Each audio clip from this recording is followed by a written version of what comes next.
ये मजहबी आजादी मुझे आपसे दूर नहीं करता। वही मजहब जो मुझे ये कहता है कि लकुम दीनकुम वलिय दीन, आपके लिए आपका दीन, मेरे लिए मेरा दीन, जिसको कॉन्स्टिट्यूशन ने आजादी दी ये कह के कि फंडामेंटल राइट है रिलीजियस फ्रीडम। हमारा कॉन्स्टिट्यूशन हमारे कुरान की उसी आयत की तर्जुमानी करता है। 2 मिनट दे दीजिए मैं, क्या आपको ये जबरदस्ती गाना पड़ेगा? हम तब ये कहते हैं कि आप गाए, हम एहतराम देते हैं। नेशनल सॉन्ग है, हम उसका भी एहतराम करते हैं, उसमें दो राय नहीं है। आप गाए, हम एहतराम के लिए खड़े हो जाएंगे, मगर आप ये चाहेंगे कि हम भी गाए, मुमकिन ही नहीं है, हो ही नहीं सकता है। आप चाहेंगे, अब सब्र करो। सुबह से इतने लोग बोलते आ रहे हैं वंदे मातरम को नेशनल सॉन्ग मानते हैं, हम सब मानते हैं, आप गाते हैं, हम नहीं गा सकते हैं। इसकी एक वजह है, और उस वजह की आजादी हमें इस मुल्क के आईन ने ही दी है। हिंदू के हिंदू होने की आजादी, और इसी तरह से मुसलमान के मुसलमान होने की आजादी, सिख के सिख होने की आजादी, और वो आजादी आप मुझसे छीन नहीं सकते हैं, किसी भी नाम पे नहीं छीन सकते, किसी भी दबाव में नहीं छीन सकते, किसी भी सिख से उसके मजहब की आजादी नहीं छीन सकते, किसी भी हिंदू से उसकी मजहब की आजादी नहीं छीन सकते, और किसी भी मुसलमान से उसके मुसलमान होने की आजादी नहीं छीन सकते। कोई भी दबाव मुझे मजबूर नहीं कर सकता है। आप गाइए और हमें वो आजादी दे दीजिए। रोजगार के बारे में बात मत करो। वो देखो मुसलमान, हमने उसको मजबूर किया वंदे मातरम गाने के लिए। वो देखो मुसलमान, हमने उसकी मजहबी आजादी को खत्म किया।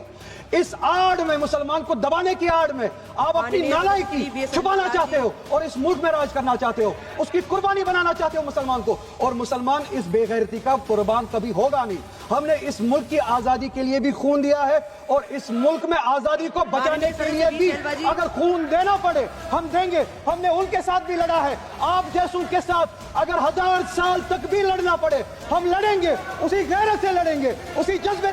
बहुत बहुत शुक्रिया इस डिबेट में हिस्सा लेने के लिए, जो आपने टाइम दिया।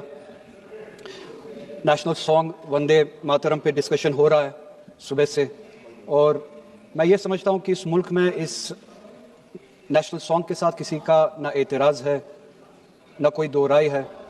एहतराम है हर किसी का इस सॉन्ग को लेके, मगर मसला सिर्फ तब पेश आता है जब जो तकरीरें सुबह से इस तरफ से हुई, बीजेपी की तरफ से और लाइक माइंडेड जो इनकी पार्टीज है, जब ये कहा गया कि हिंदुस्तान में रहना है तो वंदे मातरम गाना है। ये कहा गया कि आप तभी इस मुल्क के बाशिंदे हो जब आप ये गाना गाओगे। एतराज तब शुरू होता है। आप वंदे मातरम को नेशनल सॉन्ग मानते हैं, हम सब मानते हैं, आप गाते हैं, हम नहीं गा सकते हैं। इसकी एक वजह है, और उस वजह की आजादी हमें इस मुल्क के आईन ने ही दी है। कभी कभार कुछ मामलों में दो चीजों के दरमियान क्लैश होता है, एक नेशनल कॉन्सेप्ट और आपकी रिलीजियस फेथ, और ये यूनिवर्सल है, इटर्नल फैक्ट है, चाहे किसी भी मजहब से कोई भी वाबस्ता हो, मुसलमान हो, हिंदू हो, सिख हो, वो इटर्नल आइडेंटिटी अपने मजहबी अकीदों को मानता है, वो प्रायोरिटी अपने मजहबी अकीदों को देता है। मैं एक छोटी सी एग्जांपल दूंगा। इस मुल्क में सिटीजनशिप छोड़ने की तादाद लाखों में है पिछले कुछ सालों से। उसमें मेजॉरिटी हिंदू धर्म से वाबस्ता लोग हैं जिन्होंने दूसरे मुल्कों में सिटीजनशिप ली और इस मुल्क की सिटीजनशिप को वॉलंटियरली छोड़ा। मगर जब उन्होंने अपनी इस टेम्परेरी आइडेंटिटी को तब्दील किया, नेशनैलिटी को तब्दील किया, क्या उन्होंने अपनी रिलीजियस आइडेंटिटी को तब्दील किया? क्या वो हिंदू से किसी और मजहब में तब्दील हुए? नहीं, उन्होंने टेम्परेरी आइडेंटिटी को तब्दील किया, मगर इटर्नल आइडेंटिटी को उन्होंने थामे रखा, क्योंकि वो उनके लिए इटर्नल आइडेंटिटी है। मजहब, धर्म इटर्नल आइडेंटिटी है, इटर्नल बिलीफ है। हम कल सब चले जाएंगे इस दुनिया से, पासपोर्ट, आधार कार्ड यहीं पे छोड़ के चले जाएंगे। ये जब चले जाएंगे अपने साथ अपने धार्मिक का जो काम किए हैं वो साथ में ले जाएंगे। पासपोर्ट और आधार कार्ड नेशनैलिटी अपने साथ नहीं लेंगे। जब मैं इस दुनिया से चला जाऊंगा, पासपोर्ट, आधार कार्ड, ये टेम्परेरी आइडेंटिटी यहीं पे रह जाएगी। मेरी इटर्नल आइडेंटिटी, मेरी मजहबी आइडेंटिटी, मेरे मजहब के अकायद मेरे साथ चलेंगे जिस तरह इनके साथ चले जाएंगे, वो इटर्नल आइडेंटिटी है।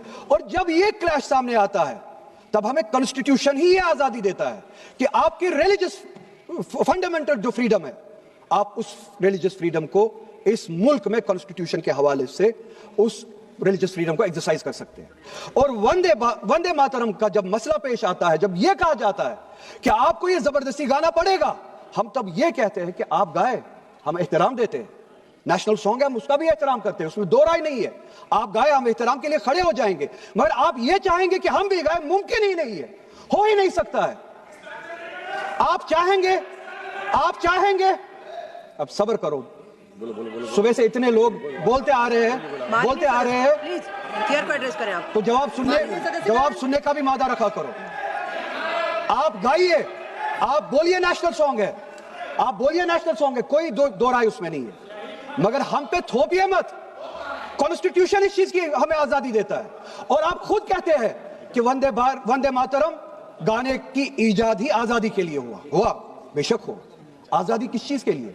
आजादी इस चीज के लिए, हिंदू के हिंदू होने की आजादी, और इसी तरह से मुसलमान के मुसलमान होने की आजादी, सिख के सिख होने की आजादी। और वो आजादी आप मुझसे छीन नहीं सकते हैं, किसी भी नाम पे नहीं छीन सकते, किसी भी दबाव में नहीं छीन सकते, किसी भी सिख से उसके मजहब की आजादी नहीं छीन सकते, किसी भी हिंदू से उसकी मजहब की आजादी नहीं छीन सकते, और किसी भी मुसलमान से उसके मुसलमान होने की आजादी नहीं छीन सकते।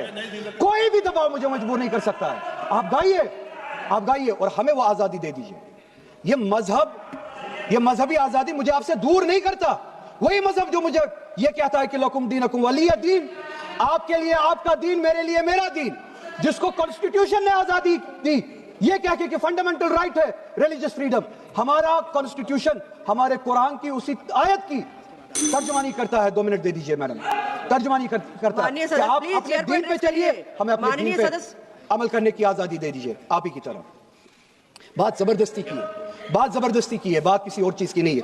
और ये डिबेट, मुझे पता है ज्यादा वक्त नहीं मिलेगा, बस 1 मिनट में मैं पूरा कर रहा हूं। और ये डिबेट सिर्फ और सिर्फ इसलिए हो रहा है कि जब हिंदुस्तान का हिंदू हो, मुसलमान हो, सिख हो, इनसे पीने के लिए साफ पानी मांगे, सांस लेने के लिए साफ हवा मांगे, रोजगार मांगे, जब इनसे महंगाई के खिलाफ, महंगाई के बारे में जवाब मांगे, जब इनसे रोजगार मांगे, तब ये सिर्फ ये बोल सके कि रोजगार के बारे में बात मत करो। वो देखो मुसलमान, हमने उसको मजबूर किया वंदे मातरम गाने के लिए।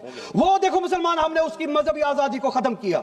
इस आड़ में, मुसलमान को दबाने की आड़ में आप अपनी नालायकी छुपाना चाहते हो और इस मुल्क में राज करना चाहते हो, उसकी कुर्बानी बनाना चाहते हो मुसलमान को। और मुसलमान इस बेगैरती का कुर्बान कभी होगा नहीं। हमने इस मुल्क की आजादी के लिए भी खून दिया है, और इस मुल्क में आजादी को बचाने के लिए भी अगर खून देना पड़े हम देंगे। हमने उनके साथ भी लड़ा है, आप जैसों के साथ अगर 1000 साल तक भी लड़ना पड़े हम लड़ेंगे, उसी गैरत से लड़ेंगे, उसी जज्बे। रिकॉर्ड भी नहीं जाएगा।